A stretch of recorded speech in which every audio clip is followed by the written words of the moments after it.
Nursulton Ro'ziboyev sentyabr oyida Parijda oktagonga qaytadi. Ro'ziboyev sentyabr oyida Fransiyaning Parij shahrida o'tkaziladigan UFC Fight Night turnirida oktagonga chiqadi. Uning raqibi tajribali britaniyalik jangchi Michael Page bo'ladi. Jang 5-sentyabr kuni Accor Arenada o'tkazilishi rejalashtirilgan. Bu jang Nursulton uchun faoliyatidagi eng muhim sinovlardan biri bo'lishi mumkin. Chunki Michael Page uzoq yillardan beri MMA olamida o'zining noodatiy uslubi, tezkor harakatlari va yuqori darajadagi striking mahorati bilan tanilgan. Unga qarshi muvaffaqiyat qozonish har qanday jangchi uchun katta yutuq hisoblanadi. Nursulton Ro'ziboyev esa so'nggi janglarda juda yaxshi natijalar ko'rsatmoqda. U UFC'da ketma-ket g'alabalar qayd etib, o'zining kuchli zarbalari, bo'g'ish usullari va jangni muddatidan oldin yakunlash qobiliyati bilan muxlislar e'tiborini qozonib kelgan. Har bir jangida u yanada tajribaliroq va ishonchliroq ko'rmoqda. Parijdagi jang Nursulton Ro'ziboyev uchun shunchaki navbatdagi uchrashuv emas. Agar u Michael Page kabi kuchli raqibni mag'lub etsa, UFC reytingida yanada yuqoriga ko'tarilishi va kelajakda top jangchilarga qarshi imkoniyatga ega bo'lishi mumkin. Shu sababli ushbu bahs nafaqat O'zbekiston, balki butun Markaziy Osiyo MMA muxlislari tomonidan katta qiziqish bilan kutilmoqda. Michael Pagening asosiy quroli stoykada jang qilish, masofani yaxshi his etish va kutilmagan zarbalar. Nursulton Ro'ziboyev esa bo'yi, jismoniy kuchi va universal uslubi bilan ajralib turadi. Demak, bu qarama-qarshilikda uslublar to'qnashuviga guvoh bo'lishimiz mumkin. Agar Ro'ziboyev raqibiga bosim o'tkazib, o'z tempini ushlay olsa,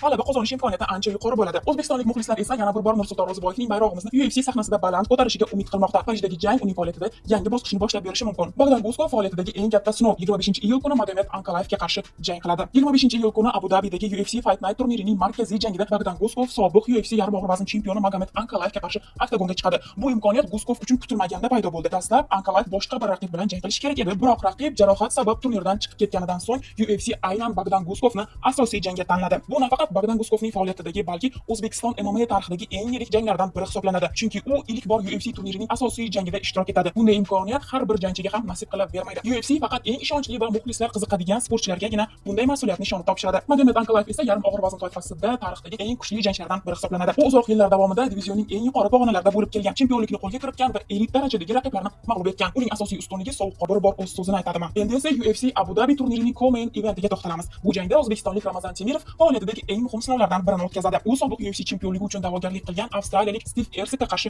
oktagonga chiqadi. Bu nafaqat Temirov, balki O'zbekiston MMA muxlislari uchun ham juda muhim bahs hisoblanadi. Ramazan Temirov qisqa vaqt ichida UFC muxlislariga o'zini tanitishga muvaffaq bo'ldi. Uning agressiv uslubi, yuqori tezligi va kuchli zarbalari ko'plab mutaxassislar e'tiborini tortmoqda. Temirov deyarli har bir jangini muddatidan oldin yakunlashga intiladi va aynan shu xususiyati uni diviziondagi eng tomoshabob jangchilardan biriga aylantirib bormoqda. Lekin bu safar uning qarshisida juda tajribali raqib turadi. Steve Ertsik UFC'da chempionlik jangini o'tkazgan va divizionning eng kuchli sportchilari